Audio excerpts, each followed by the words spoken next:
अस्सलाम वालेकुम स्टूडेंट्स, आज हम जमात दहम का मजमून पढ़ेंगे उर्दू और आज का हमारा उन्वान है परस्तान की शहजादी।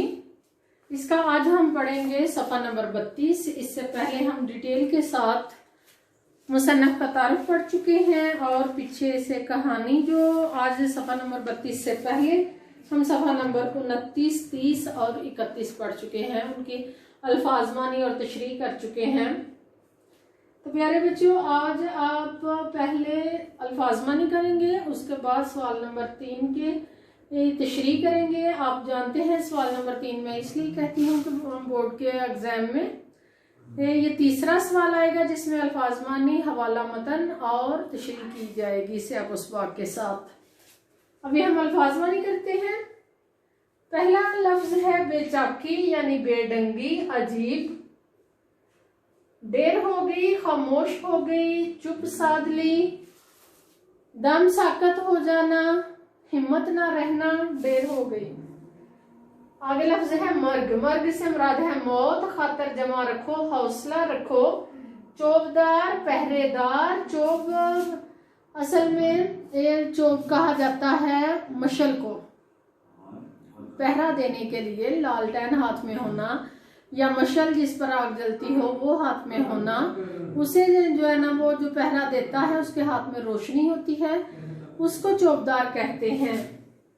बारीदार, बारी देने वाला। बारीदार से मुराद है कि एक शख्स अपनी बारी से अपनी जॉब करके चला जाता है, फिर दूसरा उसकी जगह आता है। या दो अफराद एक गली में एक तरफ से पहरा देना शुरू करता है बाजार में और एक दूसरी तरफ से, और अपनी बारी बारी से वो पहरा देते हैं और एक दूसरे से बारी तब्दील करते हैं। इसे कहते हैं बारीदार, बारी देने वाला।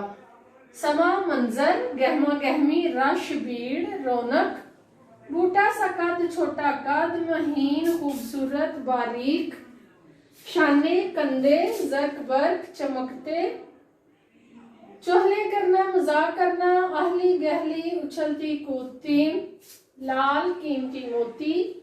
बारादरी, बारादार असल में दरवाजे को कहते हैं। बारादरी, 12 दरवाजे वाली। आर पार, बगैर रुकावट के, जैसे शीशे को आर पार देखते हैं, बगैर रुकावट के हमें दूसरी तरफ से भी नजर आता है। जुल्फ, बाल। ठुस्से से बैठना, शानो शौकत से बैठना। पिचीकारी, नक्शो निगार, नक्श बनाना। हौज, तालाब, पानी का तालाब उसे कहते हैं हौज। अब हम तशरीह की तरफ आएंगे। तशरीह से पहले मैं आपको बता दूं कि सैयदानी बी की कहानी इसमें परस्तान की शहजादी में चल रही है। वो अपने हमसाई के घर मीर साहब की बीवी के पास रहती है, उसके बच्चों को पढ़ाती है, उन्हें खाना पकाना, सीना परोना सिखाती है। शाम को सर्दियों का मौसम है और शाम को कहानी सुनाई जा रही है। उसी कहानी के सिलसिले में ये परस्तान की शहजादी की कहानी सुनाई जा रही है जिसमें वो अपने ख्वाब का जिक्र करती है।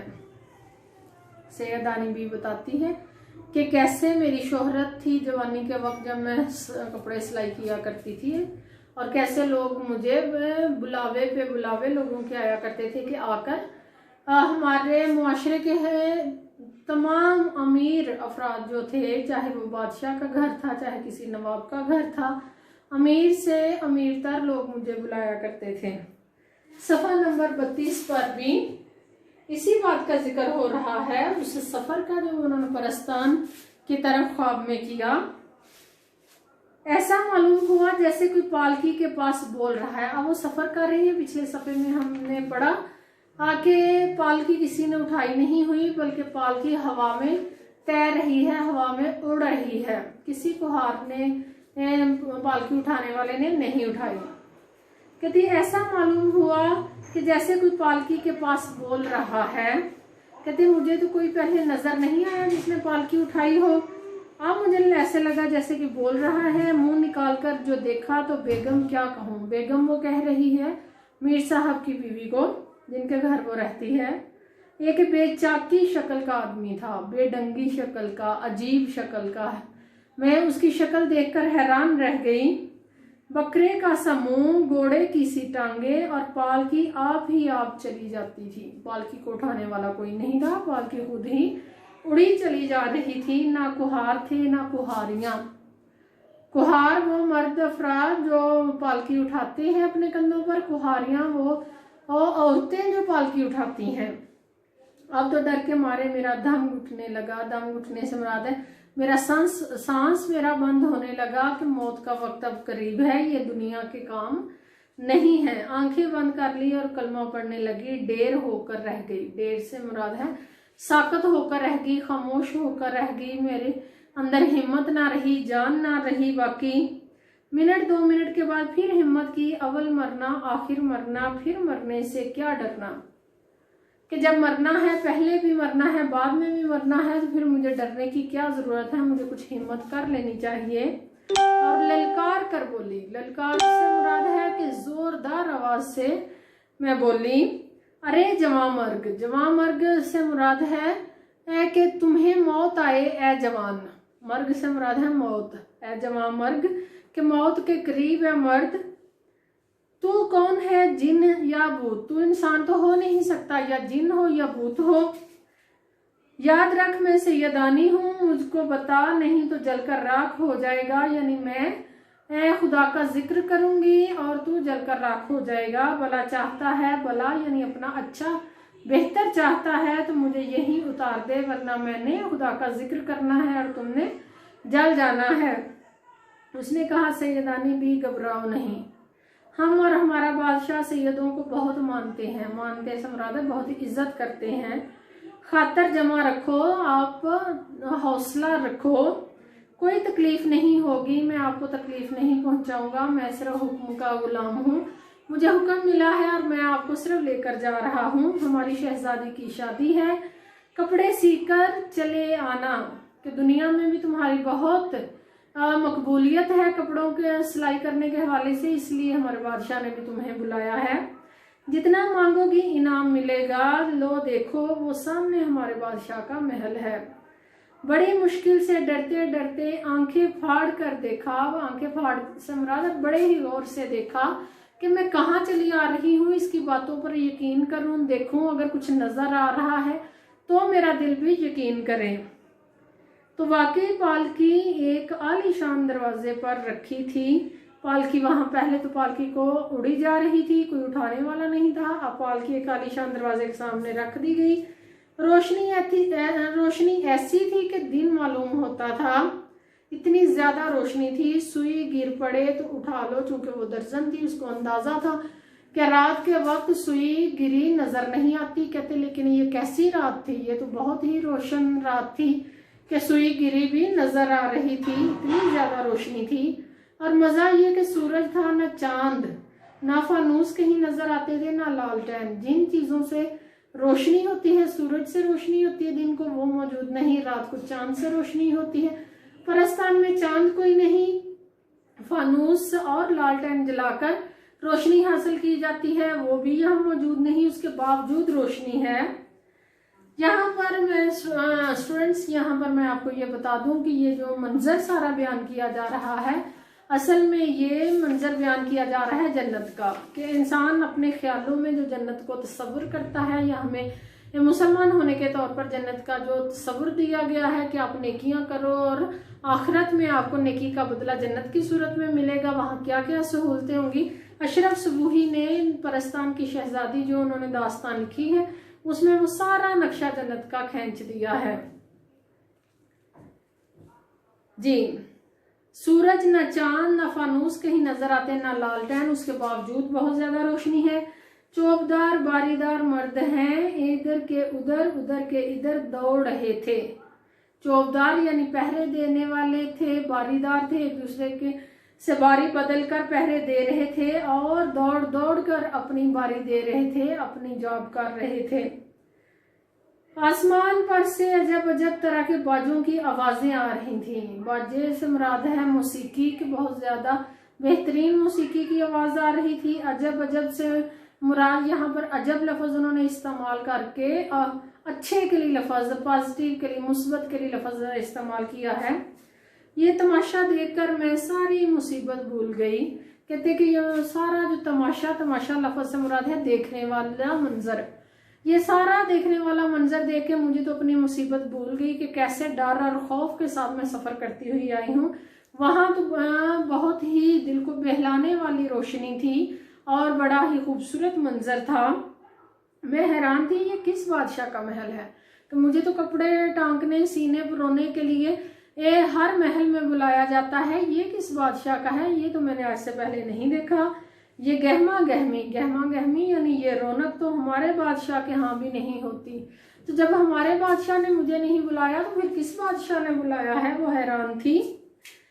किस्से कहानियों में जैसी परियों का जिक्र सुना है, ऐसी एक परी शानों पर यानी कंधों पर बाल बिखरे हुए, बाजुओं पर उसके बाजुओं के साथ पर लगे हुए थे, मेरे पास आई। असल में ये सारे वो सैयदानी बी के ख्यालात हैं जो उन्हें ख्वाब की सूरत में नजर आ रहे हैं। मेरे पास आई और मुहीन आवाज में बोली, बारीक और खूबसूरत आवाज में बोली, सैयदानी भी बड़ी राह दिखाई मुहावरा है, इससे मुराद है बड़ा इंतजार करवाया। हमारे बादशाह और बादशाह बेगम कब से तुम्हारा इंतजार कर रहे हैं, आओ चलो मैं तुमको महल के अंदर ले चलूं। मैं पालकी से उतरी, मैं सवारी से उतरी और चादर को अच्छी तरह ओढ़कर यानी पर्दे का मैंने खास ख्याल रखा। इस परी के साथ साथ चली, क्या कहूँ अंदर क्या बहार थी। बहार से मुराद है कि दुनिया में भी मौसमों में खजा और बहार मुतज़ादा अल्फाज हैं। बहार में हर किस्म के खूबसूरत फूल खिले होते हैं, यहाँ पर भी बहार मुस्बत मानी में लफ्ज इस्तेमाल किया जाता है कि यहाँ अंदर जब मैं गई तो हर तरफ मुझे बहार ही बहार नजर आई। मुसीबतें मेरी दुनिया में रह गई थी, यहाँ तो खुशियां ही खुशियां थी। हजारों परियां, गोरे गोरे रंग, बूटा सा कद, जर्क बर्क कपड़े, हंसी चोहले करती अहली गहली फिर रही थी। यानी वहां परेशानी का कोई नामो निशान नहीं था। जैसे इंसान जन्नत के बारे में तसव्वुर करता है कि वहां परेशानी नहीं होगी, हर तरफ इंसान के खाने पीने, हंसने बोलने, मौसीकी से लुत्फ अंदोज होने एक का मौसम होगा और हर वक्त बहार का मौसम होगा, हर वक्त खुशी का मौसम होगा, गम वहां पर नहीं होंगे। वही बिल्कुल यहाँ पर परस्तान की शहजादी दास्तां में बयान किया जा रहा है कि जो परियां थी वो गोरे गोरे रंग की थी, खूबसूरती झलक रही थी और अहली गहली चोहले करती यानी मजाक करती, उनको कोई किसी किस्म का गम नहीं था। चमन ऐसा कि न देखा न सुना, चमन से मुराद क्या है, बागात उधर जो थे बाग कभी सुने नहीं थे। दुनिया में रहते हुए मैंने महलात के बाग देखे थे, बादशाहों के हाँ बागात देखे थे, लेकिन ऐसा बाग ना देखा। हर दरख्त का तना से मुराद है कि हर दरख्त की जो और टहनियां हैं, उसके जो तने हैं, उसके जो लंबे टहने हैं, चांदी का था, सोने की शाखें थी, जमुर्द के पत्ते, फलों की जगह कहीं लाल लटक रहे हैं, कहीं नीलम, कहीं पुखराज। ये सारे हीरे जवाहरात के नाम हैं, कीमती मोतियों के नाम हैं, सोने चांदी के नाम हैं। फूलों पर ये आलम था, आलम से मुराद है उनकी ये हालत थी कि जैसे हीरे चमक रहे हों। कलियां थी कि सुराहीदार मोती, खुशबू से दिमाग महका जाता था। हर तरफ इतनी ज्यादा खुशबू थी कि इंसान तरोताजा उस खुशबू से हो रहा था। हौजों का पानी अल्लाह अल्लाह, हौज जो थे जो पानी के तालाब थे वो भी बहुत ही ज्यादा खूबसूरत थे कि उन्हें देख के अल्लाह अल्लाह करने को जी चाहता था कि ये अल्लाह की कुदरत हर तरफ फैली हुई है। चांदी के वर्क बिखरे हुए मालूम होते थे, इतना सफेद पानी था जैसे चांदी हो। फवारों में से मोतियों की बौछार हो रही थी, फवारों से पानी नहीं निकलता था, ऐसे था जैसे सफेद मोती कतरों की सूरत में सफेद मोती निकल रहे हों। चलते चलते एक बारादरी में पहुंचे। बारादरी से मुराद क्या है कि बारादरी यानी 12 दरवाजों वाला एक इमारत थी। बारादरी की सजावट क्या बयान करूं, किले के दरबार भी देखे हैं मगर उस जैसा समा आज तक नजर से नहीं गुजरा। बारादरी में हमेशा बारादरी से ऐसी इमारत बनाई जाती है जहां बादशाह बैठकर अपना दरबार लगाता है या अपने फारग वक्त अपने वजीरों मुशीरों के साथ अपनी फैमिली के साथ गुजारता है। कहते हैं मैंने किले के भी दरबार देखे लेकिन ऐसी बारादरी ना देखी। सैकड़ों सुर्ख, सब्ज, नीली, जर्द, ऊदी, सफेद कुर्सियां बिछी हुई थी। ये मुख्तलिफ रंगों के नाम है। कहते हैं कि वो उस मुख्तलिफ रंगों की कुर्सियां वहां पर थीं। रंग बिरंग के ब्लोर की थी, ब्लोर से मुराद है एक साफ शीशे की। रंग तो मुख्तलिफ थे लेकिन ऐसे लगती थी जैसे चमकदार शीशे की हैं या किसी और चीज की ऐसी शफाफ के आर पार नजर गुजर जाती है, जैसे शीशे से निगाह गुजरती ही शीशे के पार नजर आता है। और उन पर हंसी हंसी परिजाद जगमगाते लिबास पहने बड़े ठुस्से से बैठे थे। परिजाद से मुराद है कि वहां की जो मखलूक थी, परी और परिजाद जो थे, वो वहां बड़ी शानो शौकत से बैठे थे। बीच दरमियान में एक नमगीरे के नीचे एक बड़े याकूत के तख्त पर, नमगीरे से मुराद है ऊपर जो और एक छतरी हो जिससे साया हो रहा हो। कहते हैं नमगीरे के नीचे एक बड़े याकूत, याकूत भी कीमती मोती होता है, याकूत के तख्त पर, तख्त भी याकूत का है, कीमती मोतियों का है। मैंने पहले आपको बता चुकी हूँ स्टूडेंट्स कि यहाँ पर जन्नत के जो मनाजर हैं वो और दुनिया में जो बादशाहों के महल हैं उन दोनों को यहाँ पर मिक्स किया जा रहा है, जिसमें हीरे और पन्ने की पिचीकारी का काम था। नक्शो निगार जो थे वो हीरे जवाहरात के साथ थे। बादशाह और बादशाह बेगम अजीब शान से बैठे हुए थे, शानो शौकत से बैठे थे। बादशाह बेगम के पहलू में एक लड़की, पहलू यानी उनके बिल्कुल करीब ही एक लड़की, ये कुछ 14-15 वर्ष की, चेहरा जैसे 14वीं रात का चांद, जुल्फे खुली हुई, कई रंग के पर थे उसके, ऐसे चमकदार के आंख नहीं ठहरती थी, नजर घूम जाती थी, इतनी खूबसूरती थी। सर पर नीम ताज रखे हुए, नीम ताज से मुराद है कि आधे सर पर ताज रखा हुआ, और तीनों की पोशाकें, पोशाक होता लिबास, एक रंग की हों तो बताऊं, एक रंग नहीं कई रंगों की उनके लिबास थे, जो हालांकि मैं दर्जन थी, मैं उनके रंग पहचान नहीं सकती थी कि मैं किस रंग का लिबास बताऊं।